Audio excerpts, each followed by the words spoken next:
Nikuachie neno la Bwana Rais Ruto. Neno la Mungu linasema katika Zaburi ya 121 mstari wa 7 mpaka wa 8. Na mimi kwa sababu pia ni mpako mafuta, ninakuachia upako Rais Ruto tutakaporudi Kenya.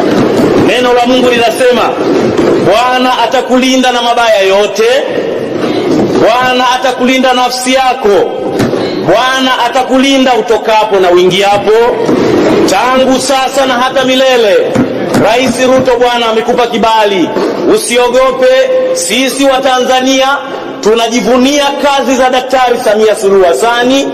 Sisi wa Tanzania tunathamini kazi na mageuzi makubwa rais wetu aliyefanya katika nchi hii, na kwa sababu wewe umechagua kumwamini rais wetu kama dada yako, sisi wabunge wa Tanzania, ni nani tusikuombee wewe ushinde uchaguzi wako mwakani. Bwana akubariki, neema ya Mungu ikufunike, malaika wa Bwana wakuatamie. Nenda shujaa Ruto, tutakukumbuka wa Tanzania. Sisi ni damu yako, sisi ni mifupa yako.